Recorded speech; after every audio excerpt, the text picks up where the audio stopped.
is Jonah Jonathan, and welcome once again to the Jazz Musician's Voice. Today I'm speaking with jazz drummer, legend, Ralph Peterson, really one of the top musicians in this music and this art form.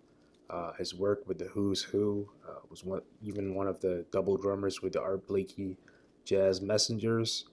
He's got a new recording out. We talk about his life in the music. He's an educator at Berklee School of Music, and really one of the legends of this art form. So thanks for watching. Please subscribe. Continue watching because we have plenty more interviews coming. Give a like, share with your friends, and stay tuned for future interviews. Ladies and gentlemen, I'm speaking today with jazz drummer, master, and legend of this music, Ralph Peterson.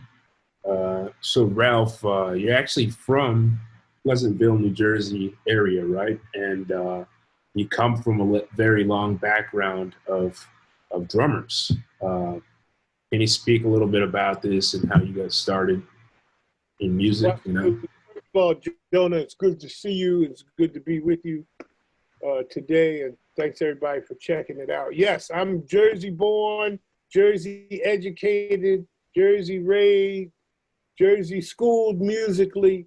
I come from a town called Pleasantville, New Jersey, 5 miles outside, 7 miles outside of Atlantic City. As a matter of fact,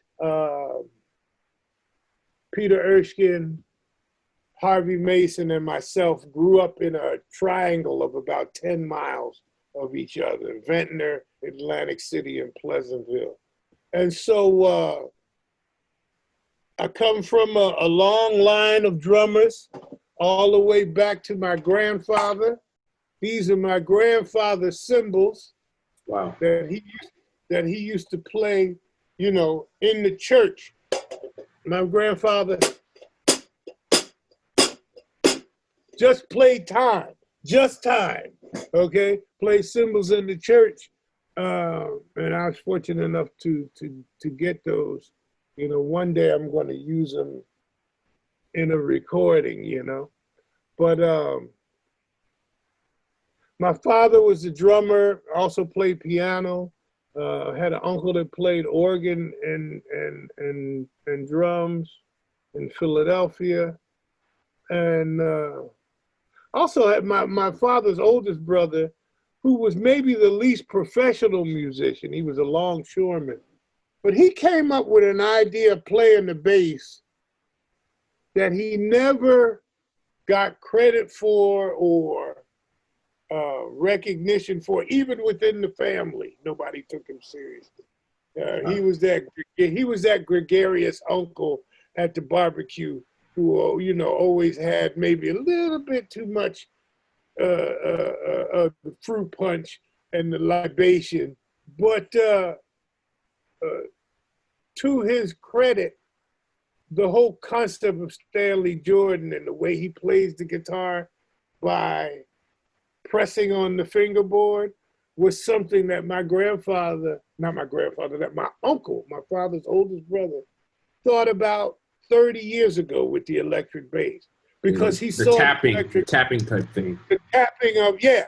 He saw the electric bass and playing the electric bass kind of like the combination between a steel guitar and a bass. And he was hearing organ type bass lines, you know.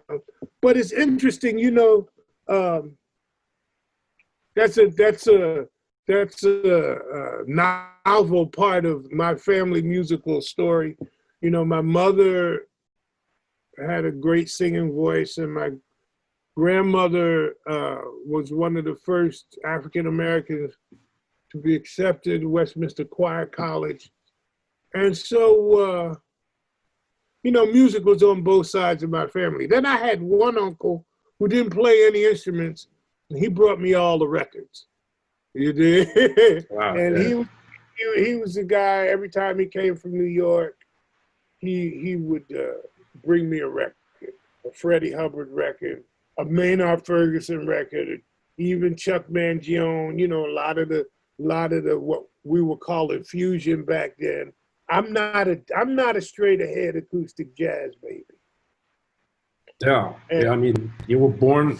I mean, you were born at a pretty interesting time for music. I mean, 60s and 70s is when you're forming, and that's when all that great jazz was coming out. But at the same time, you had soul, and you had R&B, and you had rock and roll. I mean, you know, must have been a I'm a great time. funk baby. I grew, by the time I got to the drum, well, I started playing drums at about 3 years old.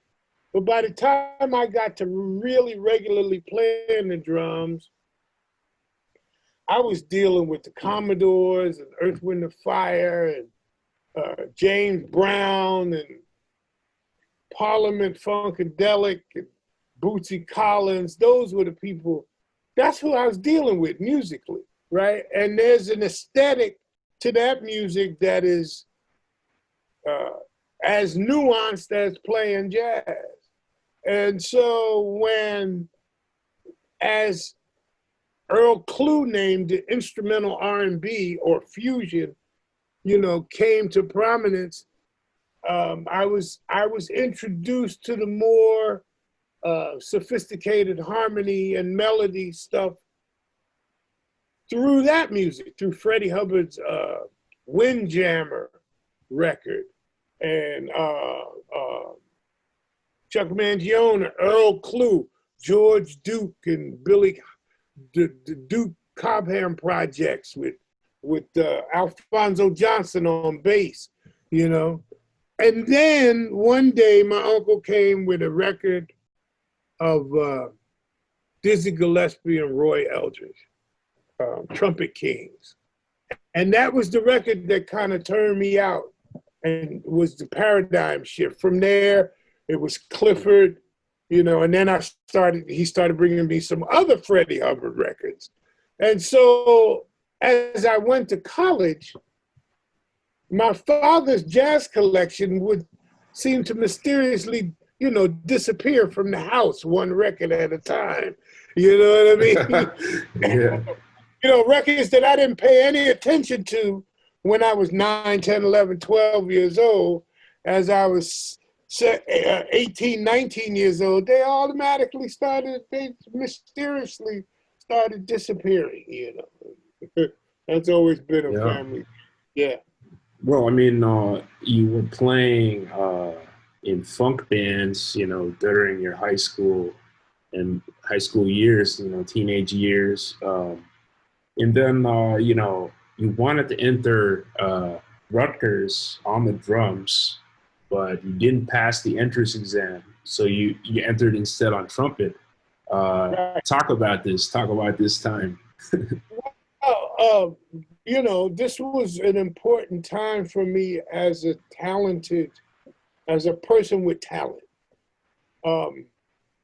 These days, talented people are given rite of passage simply because of the presence of their talent. And, I come from an upbringing that teaches to whom much is given, much is required. And so in high school, through the teachings of Dr. Ola Gathers and Bill Woods and Will Reimer, prepared me to have enough music theory and trumpet scale stuff, because I started playing trumpet in 4th grade, to know more minor and major scales than I knew rudiments, because drums was just was always in the house, and I learned naturally. So because I didn't know any rudiments, Michael Carvin failed me in my percussion audition. He said, man, you can't get in the college level English course and say you're going to be a writer and only know half of the alphabet. So you got to go learn 26 rudiments, 26 letters of the alphabet, 26 rudiments. Go learn the alphabet of the language of drums, and that was my first big no as a talented person, And I think it's important now, I've been teaching on the collegiate level 38 years and been teaching at Berkeley College of Music 19 years. And I think it's important for all talented people to get that first earth-shattering no, so that they can get in touch with what it feels like to have a strong desire for something that's not just given to them because they're talented. You know, and that's the biggest lesson that I took from that experience and that I try to pass on. Yeah, I mean, that's really a great lesson because, like, I remember, I mean, I was at William Patterson with Mogul Miller, and I remember he would be very encouraging, but at the same time, he would tell it like it is, especially to people. And so many of the great artists would do that. But we live in an age now where some kids, they just got rich parents who pay for them to get into these schools.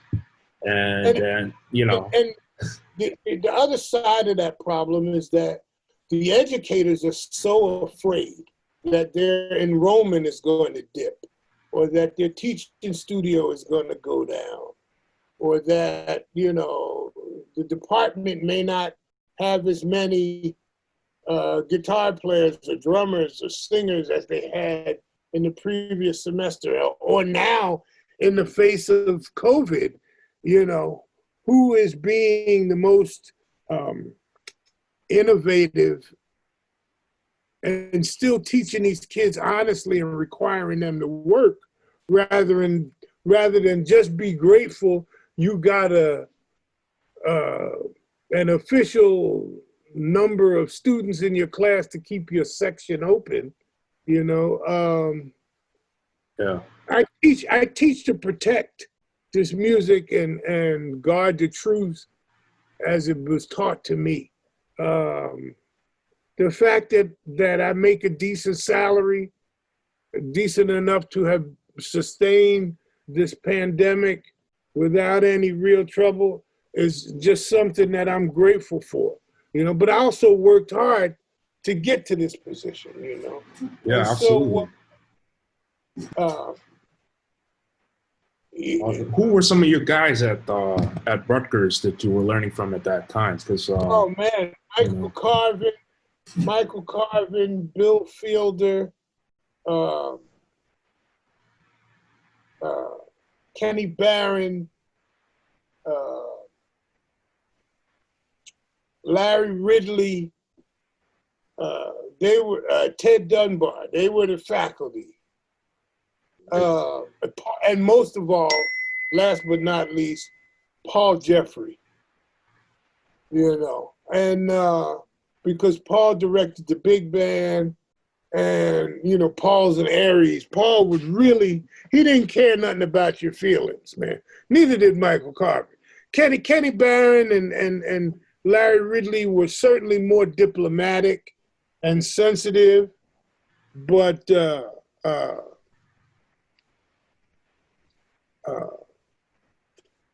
Paul Jeffrey and Michael Carvin and Bill Fielder would tell you the truth.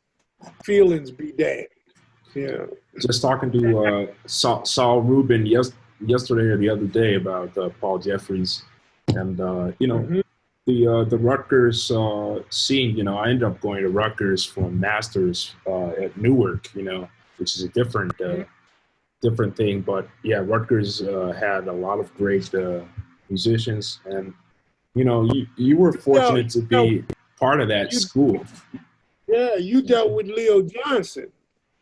Leo Johnson is a tenor player, one of the pillars of tenor saxophone out of Newark.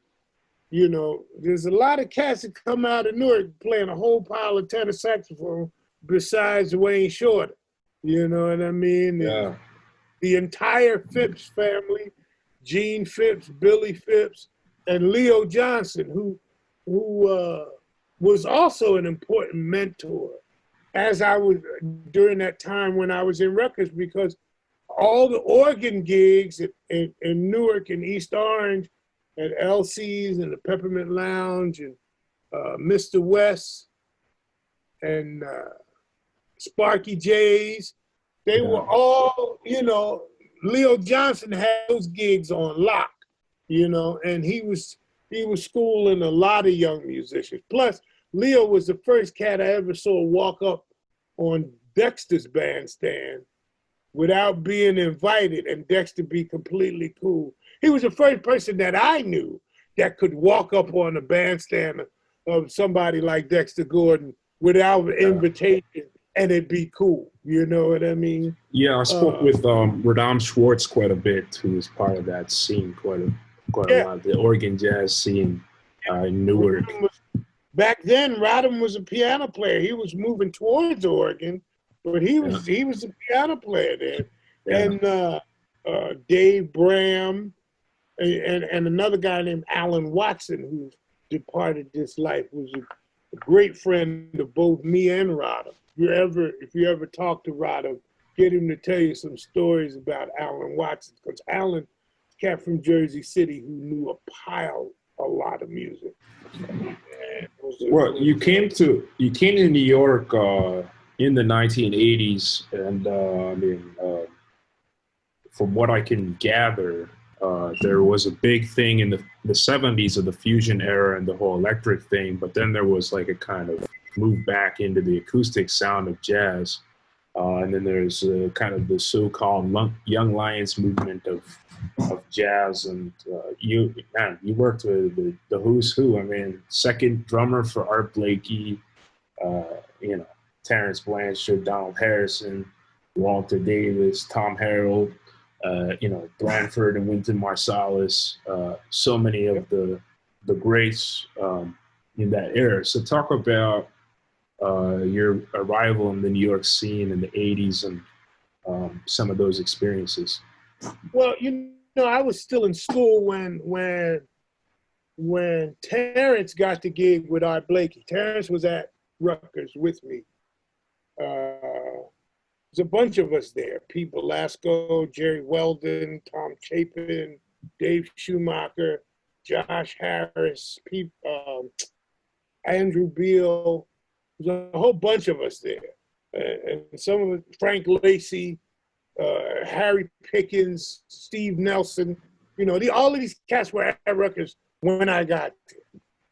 And so first we would go to Newark and play some gigs in Newark. And as our reputation builded and we met more younger players like Wynton and Branford, and Terence would introduce me to cats like that. And Brian Carrot, who, is a great friend, who was at William Patterson when I was at Rutgers, along with Carl Allen and Barry Denelia, a few other great young players. But Rufus was over the program. And, we started working together and doing a few gigs in New York. And it was the gig with Walter Davis that really kind of put me over the top and on the map with folks.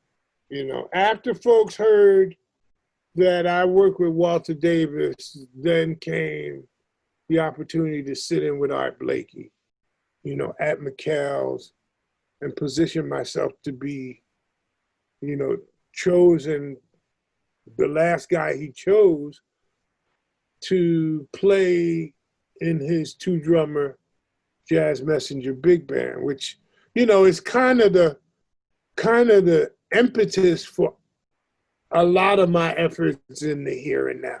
I firmly believe that like the Monk Institute, like the Herbie Hancock Institute, there should be some sort of perpetuating institute for the legacy of Art Blakey. Arguably, a band leader who is responsible for more band leaders than maybe any other band leader in jazz. And reasonable people can disagree reasonably about that. But certainly he's at the top of the list of people who created band leaders in this music and being an icon. And so, and those that led to gigs with Jon Faddis and then, dealing with people on a different side of the music scene. Like I first we just lost Stanley Crouch, right? The great writer, cultural warrior, and, you know, and he's always directly associated with Wynton. But, you know, I met Stanley Crouch hanging out and playing with David Murray, you know, and a lot of people don't know that he was an aficionado of the avant-garde scene when I first met him, you know. And so I had to, you know, play with David Murray, Stanley, Henry Threadgill, Craig Harris, Hamia Blewett, people like that, Oliver Lake, you know. So I was fortunate enough to get a very broad cross-section of musical input, and not just the bop, bebop, post-bop oriented thing. So I think that has helped me, you know, remain open-minded as a player to come up with bands like the Fortet and Aggregate Prime, you know, as well as the sextet and the trio and the quintet. Yeah. Well, I mean, as a sideman, you've been on over 150 recordings as a sideman, and many more as a leader. And what would you say it is about your drumming and playing that made you such an in-demand and attractive sideman for younger generations? You know, over 150, maybe 200, but that's all still spitting in the ocean in comparison to Grandmaster Ron Carter and his numbers. But you know, we just try to put one foot in front of the other and keep contributing to this, you know, the body of music, the body of work called jazz, and my own body of work. You know, I think it's important to bring a certain level of energy to music, as well as respect and competency, you know. Being prepared at a record session or for a gig is important, something I always try to be. Being able to read if I have to, but always doing the homework and the footwork so that I don't have to read, because the less I read, the more creative I can be, you know, and the more I internalize music, the more I can put whatever my mark is on music, you know. Yeah. So, I mean, when we're talking about some of these names, other guys you work with, could you tell us some stories about, like, Charles Lloyd, for example, or Betty Carter, or who are some of these people, and what some stories they passed on to you, you know? Well, you know, I played with Charles Lloyd for about a year, maybe a year and a half, 2 years. It was around the time also that I was working with Michael Brecker. And, you know, playing with Michael was incredible. He's an incredibly sensitive and nice person, you know, great leader and a great musician, incredible piano player, and a very, very good drummer. So with Michael, we used to, on the encore tunes, during the bass solo of the encore tune, I would walk off stage, Michael would walk off stage, and he'd come back out and sit down at the drums.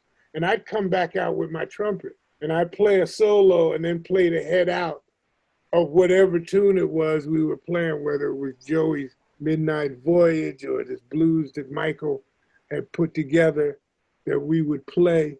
And that was always really fun to gauge the audience's reaction, you know, to us to be able to switch it up on instruments like that. And there's a few examples of that on YouTube that are fun to check out. You know, with Charles, it was great to play with Charles because you know, kind of like it was the opposite in terms of nuance. It was the opposite. It required a lot of finesse and sensitivity. Charles had a very unique sound, but, you know, the size of his sound was more delicate than Michael's. So it required a different kind of playing. Grateful that we were able to make that great record, Notes from Big Sur, so that I could document, you know, having played with Charles Lloyd. I also played with Stanley Turntine around the same time I was playing with David Murray. So again, there's this kind of dichotomy and versatility that I'm really grateful I had an opportunity to practice. And I think that too many young musicians, first of all, they don't know and they haven't studied enough about what came before them to even know that what they're doing is nothing new and where it came from. They think it's new because they discovered it. You know what I mean? And then once they get there, they don't want to hear or do anything else, you know, which is a level of musical weakness to me, but not strength of conviction, but lack of versatility, you know. And then, you know, to be able to have played with the great Betty Carter, to have even had the opportunity at 34 years old was when I started in that band. And, you know, I was only supposed to sub for about a week in Oakland at Yoshi's and ended up being in the band for a little over a year and being one of the last drummers that she had before her untimely passing. And so, you know, Betty's records early on when I was in college, the audience and Betty Carter, that record taught me how to play fast and soft. You know what I mean? And playing with those records, to have had an opportunity to sub for a week and turned it into an experience of playing with her for over a year is exactly what, you know, the great mentors who taught me that luck is an intersection of preparation and opportunity. Because I had to be ready to step right in and step up. And a lot of cats don't think that way anymore. You know, my bandstand is always open to young players. But I'm not playing no blues just because you want to sit in, unless you're dealing with one of the blues that we're playing, like, you know, this 18-bar blues with a bridge with 6-bar phrases. Yeah, okay. If you want to come in and get some of that, come get some.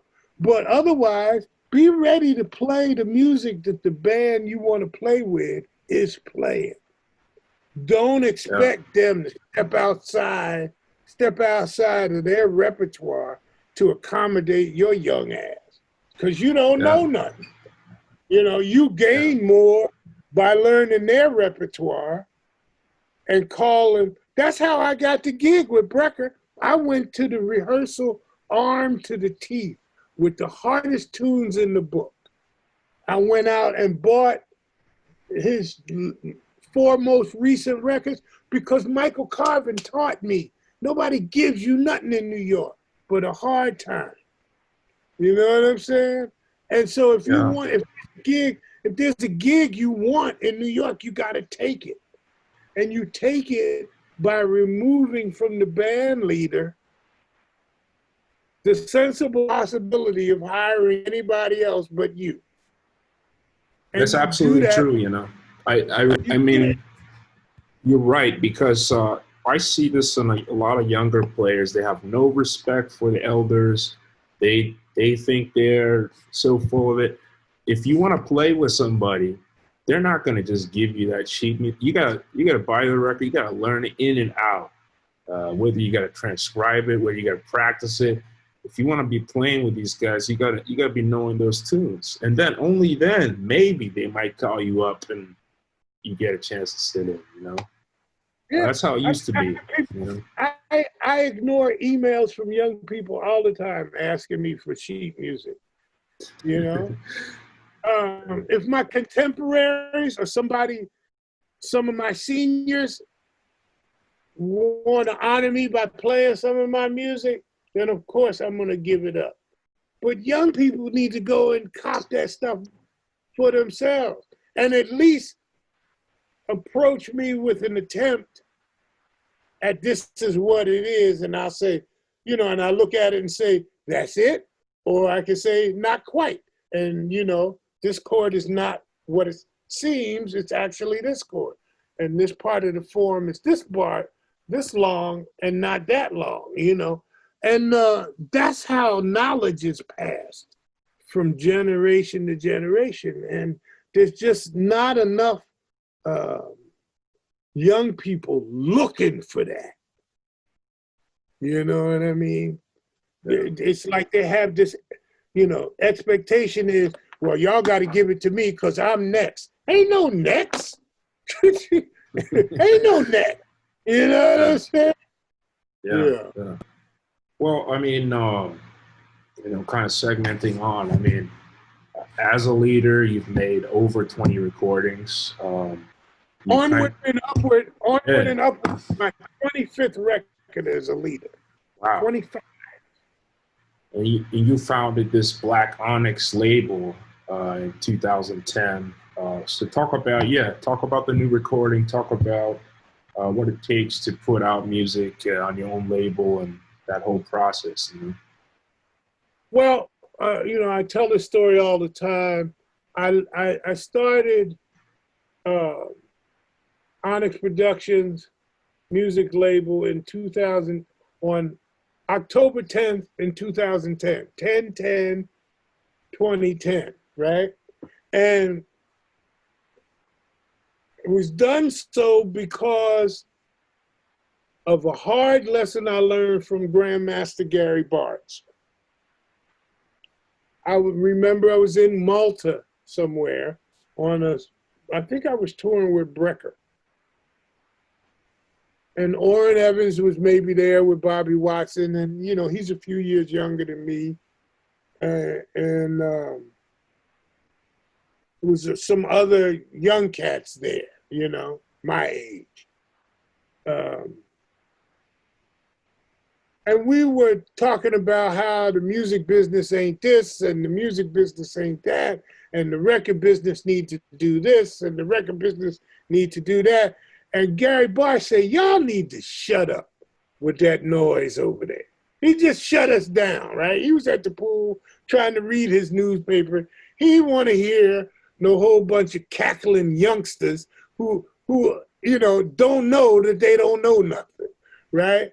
And so, we pushed back, we clapped back a little bit. What do you mean, man? I'm a OTB and Blue Note Records and V. And he said, man, you ain't in the record business. And he said, well, what do you mean? He said, you are an employee of somebody who is in the record business because you don't own nothing. And it was like, and that planted the seed, or you could call it a seed or a splinter, okay? Because, once you wake up to certain truths in life, it's hard to go back to sleep and sleepwalk like you don't know no better, right? And so I personally, it is my experience, and I don't talk about this much, but it's the truth. I did 6 records for Blue Note, and I sued to get out of my contract with Blue Note. Because after Art, my 6th record, was recorded, they sat on it in the can for nearly 2 years after it was recorded. And we had a clause in our contract that said that it was a 9-option contract, right? That was the other thing that was, part of the exploitation of young musicians back then. They would lock us up in these 9, 12, 15 option contracts where they were spending, $20, $30, $40,000 on the record, and half of that money you weren't even seeing. They were spending that on, the producer was spending that on his own private car to get to the session, while you were paying a taxi out of your pocket, right? And so, you would end up with the record company owning the masters. I'm still getting notes from Toshiba E&I about my first and second record being close to recouping all of the money that was spent in making it. And so that realization, now I made money from publishing and from mechanical, but I didn't make half of the money that I should have made in ownership, okay? And when I realized how right Gary Bartz was, I first started chanting on it, and meditating on it. And then I started talking about it because, you can hate on LeVar Ball all you want, but there is some truth into speaking things into existence, because it puts pressure on you. Either, when you have a reputation for doing things and you start speaking on it, you put yourself in the position to have to either do it or stop talking about it, And so that's how Onyx came along. And the fact that the first record was an organ record was a nod and tribute to my upbringing in Jersey at those jazz clubs that I talked about with people like Leo Johnson and because those are the cats that taught me about Larry Young and Woody Shaw, being from Newark, And so there was a sense of pride that I was building in myself, the same kind of pride that cats from New Orleans have about New Orleans, I have about New Jersey, from Count Basie to Woody Shaw, Wayne Shorter, and all the people of the day. Later, we had even Whitney Houston, Yeah. Whitney Houston, Rock Cats, everybody.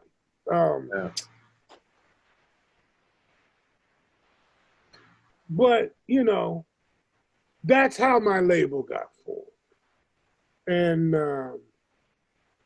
I'm grateful now to talk, I'd like to take a moment to talk about, I finally moved from a guy putting out his own music to actually being a record label or a platform. A few years ago, we put out Lainey Cook, the beautiful vocalist. He's just a great song stylist. And I remember when I put the record out, we've been friends since I was 20 years old, Lainey. She said she wanted to do a record, and I was in the position to create a platform to empower her to do the record. I'm not a financial backer. I can empower artists to own their own royalties, to own their masters. So, we put out Music is the Magic. I was able to produce that, and Myron Walden and Ted Firth and Zakai Curtis and what's the other bass player that plays with Terence now from St. Thomas? I can't think of his name. He's a student of it. Tabari Lake on bass, and we just had a good time making that record. It's a really good record that you can check out. But now, in the here and now, coming next month, October 16th, will be the release of the next Onyx recording artist, young trumpet player named Alonzo Demetrius. And Alonzo has come, you know, through my mentorship and teaching at Berkeley under people like me and Dan Barrett and Jason Palmer and Sean Jones and, you know, all of the great instructors that are there at the college. And then he went to New York and took some of my suggestions and hooked up with people like Desron Douglas and started making the scene in New York at Smalls. And so when he put together his own live project and was talking to me about having, you know, like, how do I get this out? I said, man, I'll help you put it out, you know, on my label. But the artist owns the master. I'm a platform more than I am an executive producer label. So the artist pays 99% of the fees or the cost for making their record. I will help with ads. When we start doing ads later on this year in some of the periodicals and magazines, you know, I will help promote, because every ad that promotes the label, in the end promotes, you know, my product as well. You know, but it's more of a cooperative situation, and I'm really happy to announce that you can look for Alonzo Demetrius live from Prison Nation on the Onyx production label. And his music is fresh and has that edge on it that a lot of young cats have, kind of in between. You know, it's not really straight ahead, but it is acoustic. You know, there's a lot of pockets in it. And it's just it's really good and interesting music with a social purpose. And I think that was important too, that, you know, he wanted to speak to the prison industrial complex as a part of the American story that needs to have more light shine on it. And I'm in favor of artists using their platform to address society and what ails it, because I believe that artists can function as the conscience of society. That's really fantastic. You know, before we finish up, I want to talk about, like, because this is a thing. I mean, you're in the same age group as some of these great musicians who have passed. You dealt with your own private battle with cancer over the years, and you seem to be surviving and pulling through that. I see you wearing the yin and the yang. You have that. Talk about the spiritual side of your life and pulling through. Maybe, you know, maybe even before that, I'm grateful to talk about being over 24 and a half years drinking drug free. You know, not drug proof. You know, there were times in New York where I would go with Sweet Basil and I'd ask for a drink, and the bartender would bring me a plate of food because he knew that's what I needed more. You know, show the bartender there.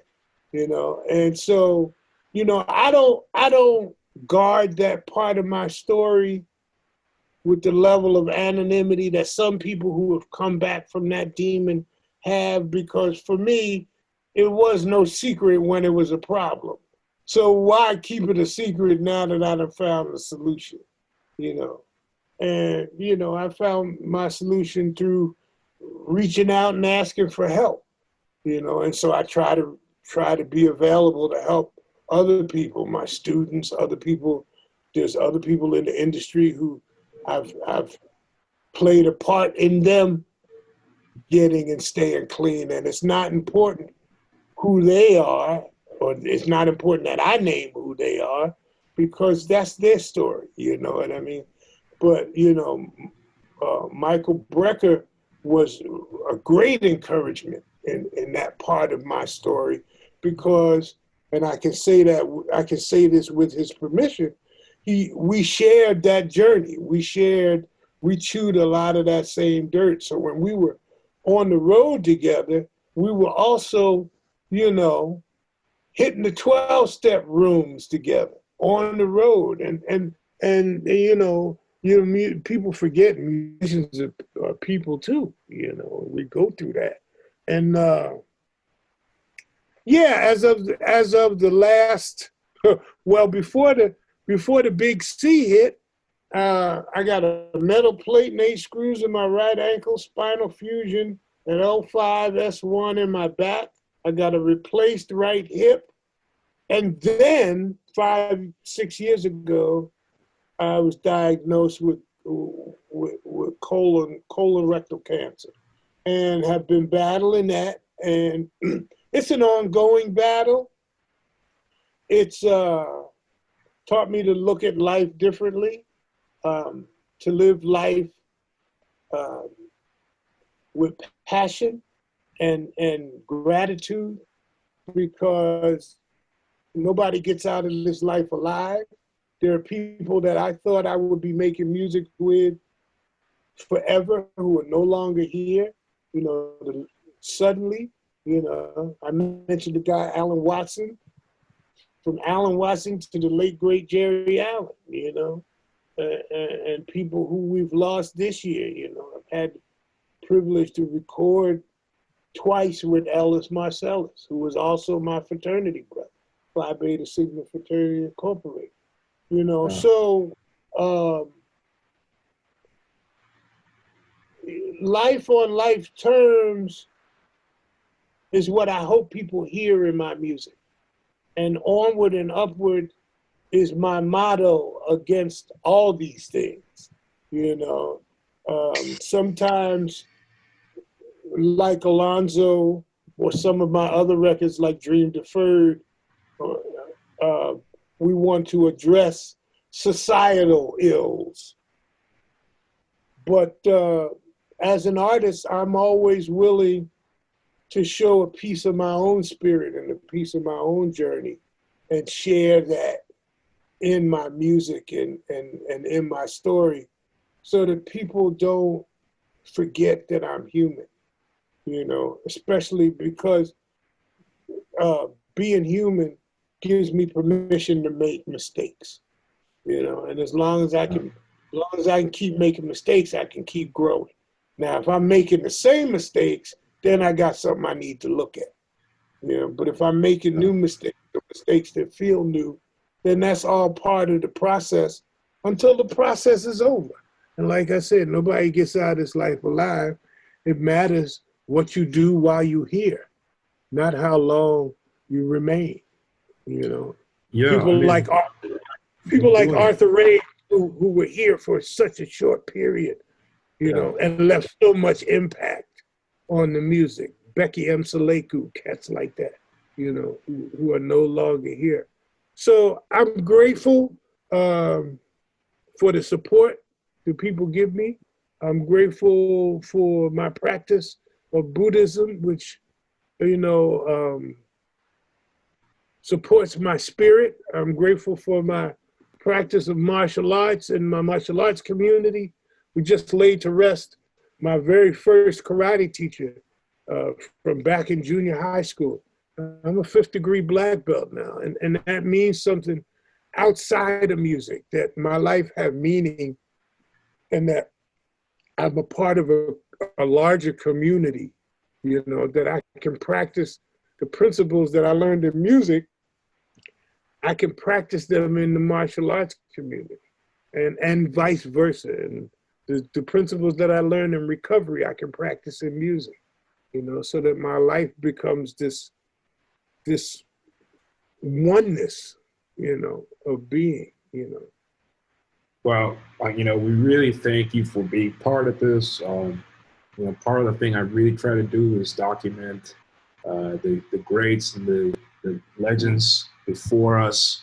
And then the video is recorded for future generations. And, you know, like you said, we got people on there like Mobley Miller and Roy Hargrove and Harold Mayburn and Alex Lane. We have passed in the last few years. It's an honor to be. It's an honor to be mentioned in a conversation with those people. You know, and before we go, I want to congratulate you, Jonah. Oh, thank you. You know, your journey has not been the easiest for you. Yeah. Yeah. And I've seen you go through some things, and I've seen you grow through some things and become a better person than you thought you would ever be. Yeah, that's life, you know. Fortunately, you know, when you were feeling some kind of way, I was able to reach out to you, and you were open to it, and you always knew that I was there for you. That continues to be the case, you know. Thank you so much. And I appreciate that on the back end from you as well, you know. So thank you. Yeah, and you know, keep on. You're teaching in full force at Berkeley. We've got the coronavirus, but things will be back. And yeah, and I'm teaching privately. I'm teaching outside of Berkeley privately online. Hit me up on Facebook at RP Onyx on Twitter, at RP Onyx on Instagram, and www.ralphpetersonmusic.com. Check out the new CD, everyone. Onward and upward.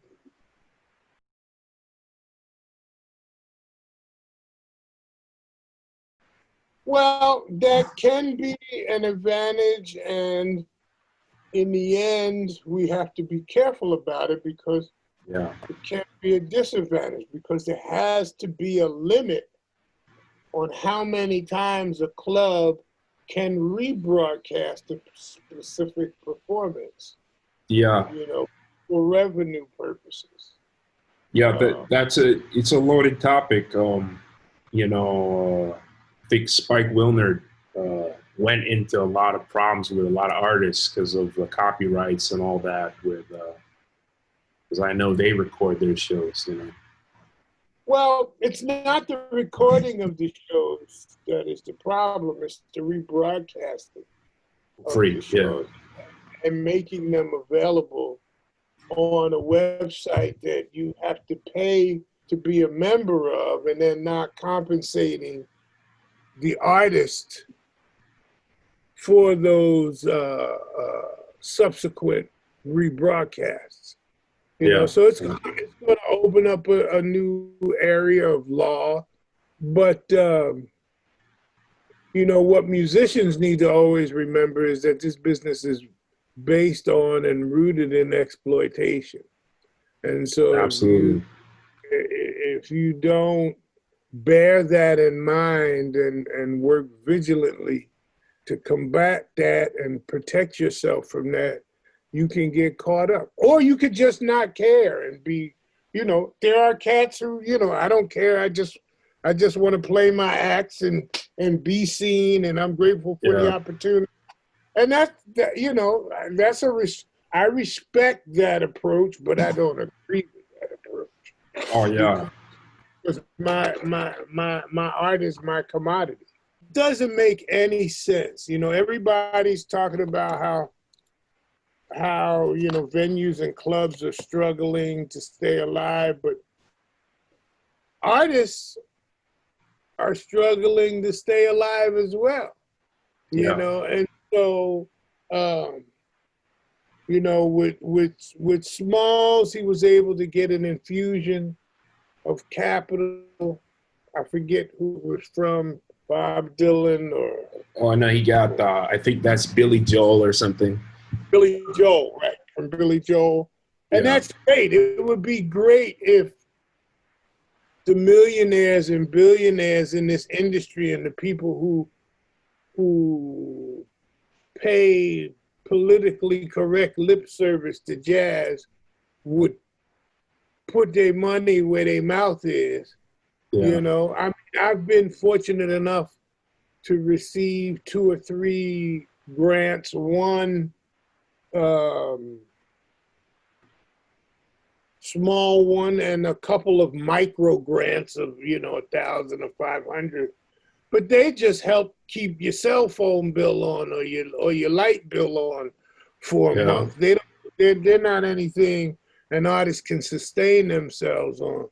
And so larger grants, and I'm grateful to the Jazz Coalition for the composition grant I got, and Live Arts Boston for the intermediate grant that I got, and I'll be looking to produce a concert. One of the concerns is that with COVID, is that the money has to be spent before the end of the grant period cycle is over. Oh, yeah. But if venues aren't opened up, we have to wait until it's warm enough in the Boston area to do the event outside. So it's a challenge, but this is something. It's life on life terms. You got doctors and nurses giving their lives, dying, trying to help other people get well from this stuff. So I'm only gonna bellyache so much, and then it's about dealing and grinding, putting your big boy panties on. I'm really proud to announce that the Messenger Legacy, with the release of our new CD or new recording, Onward and Upward, will also be opening up the first club in New England for live stream, and that's going to be at the Side Door, where we're doing that's great. 2 sets of music, and in particular with the Messenger Legacy, we're able to present 2 completely different front lines, because this latest recording is a gathering of 17 messengers, 14 Messenger alumni, and 3 what we're calling legacy messengers. And so we're gonna have 6 on the bandstand on the first set, and then we'll have 3 more. So that's 9, total guys involved in one streaming broadcast that is going to be September 16th, and we're going to be setting up, October 16th. October 16th. October 16th. We're going to be setting up a payment platform, and that payment platform is going to directly benefit the club, because the club, in their infinite wisdom and foresight, is paying the band like a regular gig, reduced like a regular gig. And, kudos to Ken Kitchings for having both the resources and the desire and will to come correct from the beginning. If there's going to be more than one airing of the broadcast, the agreement we've reached so far is that there's the live stream and one other airing.